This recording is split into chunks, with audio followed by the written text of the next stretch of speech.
Est-ce que tu devrais commencer par la bourse ou la crypto? C'est exactement la question que je me suis posée il y a 2 ans. Sauf qu'avec le recul, ce n'est pas cette question-là que j'aurais dû me poser. Quand je me suis intéressé pour la première fois à l'investissement, j'ai démarré par la bourse. Non pas par conviction, mais parce que c'est la première chose sur laquelle je suis tombé en faisant mes recherches sur l'investissement. Un PEA, ça semblait sérieux, encadré, et tout le monde en parlait sur YouTube comme le point de départ. Sauf que quelques mois plus tard, j'ai découvert la crypto. Aujourd'hui, presque 10% de la population mondiale détiennent des cryptos. C'est plus un sujet de niche, même si ça reste beaucoup plus petit que la bourse. Mais en septembre 2024, lorsque j'ai découvert le sujet, ça a été un vrai déclic pour moi. J'ai vu ça comme une révolution, un peu comme l'internet des années 2000. Alors c'est à ce moment-là que j'ai décidé de mettre mon PEA de côté et de tout miser sur cette conviction que sont les crypto-monnaies, sans jamais avoir vraiment comparé les deux. Et c'est là que la vraie première leçon m'est tombée dessus. Une chute de près de 75% de mon portefeuille. Avant ça, si tu m'avais demandé c'est quoi la pire chute d'un grand indice boursier, je t'aurais répondu moins 10 ou moins 20%. Mais en 2008, le CAC 40 a vécu sa pire année en perdant près de 42,7%. C'est déjà violent, mais Bitcoin, qui est l'actif le plus stable de l'écosystème, perd environ tous les 4 ans près de 80% de sa valeur après un point haut. On peut voir entre 2017 et 2018 qu'il a perdu près de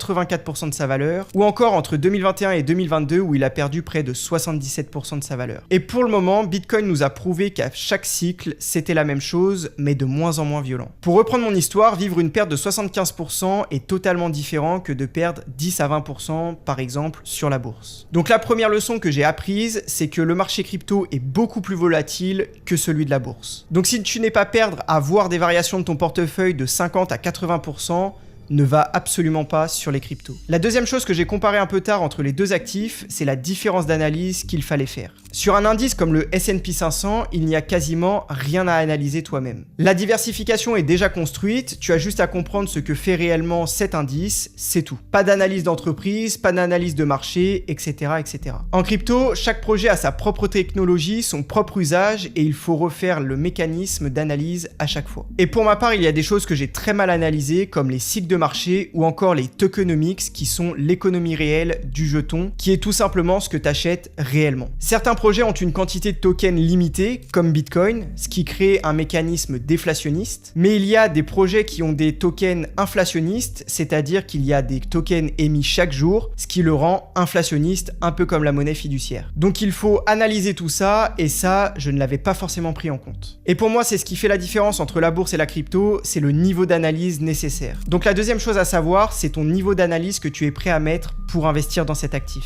La troisième chose que j'ai découvert encore plus tard en faisant mes calculs pour cette vidéo, c'est la fiscalité. Sur 10 000 € de plus-value, avec un PEA que tu détiens depuis plus de 5 ans, tu vas toucher 8 140 €, tu retireras juste 18,6% de prélèvements sociaux.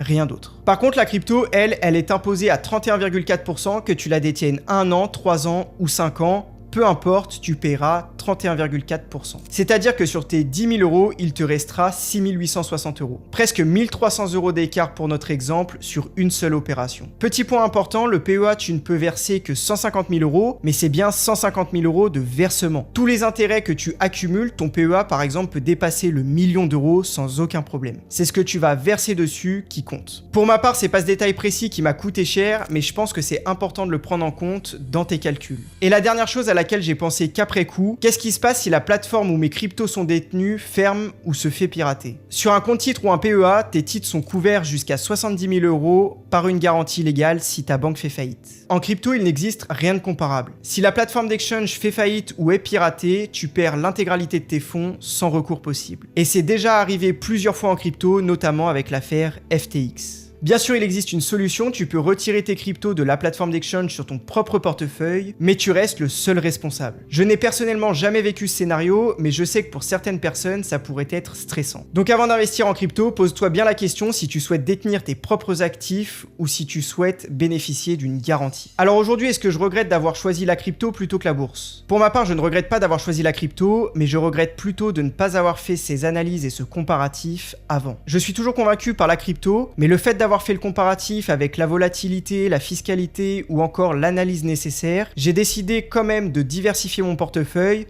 en restant majoritairement sur la crypto, mais en mettant une allocation sur la bourse après avoir compris ce que je pouvais y gagner. Aujourd'hui, je ne vais pas te dire de choisir entre la bourse ou la crypto, parce que ta situation financière, ta situation familiale ou même encore ton aversion au risque n'est pas la même que la mienne. Pour ma part, il n'existe pas de conseil universel en investissement, mais juste des réflexions que je peux te partager afin que tu aies le maximum d'informations pour prendre tes propres décisions. Pour ma part, je vois la bourse comme quelque chose d'un peu plus stable, quelque chose où je vais pouvoir construire ma retraite dessus, et la crypto comme quelque chose qui va pouvoir potentiellement développer mon patrimoine plus rapidement. Ceci n'est pas un conseil en investissement, mais juste mon propre avis. Et encore une fois, rien ne t'empêche d'avoir les deux, tout dépend de la proportion que tu veux mettre dedans. Aujourd'hui, comme je t'ai dit dans ma première vidéo, je suis en phase de reconstruction et je réapprends à faire les choses dans le bon ordre. Si ce genre de réflexion t'intéresse, sache que je documente cette reconstruction et j'ai un objectif bien précis de 350 000 € de patrimoine avant 40 ans. Alors si tu veux suivre cette aventure avec moi, abonne-toi, et toi, si tu devais recommencer, qu'est-ce que tu ferais différemment? Je te laisse me le partager en commentaire et moi je te dis à dimanche prochain pour une nouvelle vidéo. Ciao!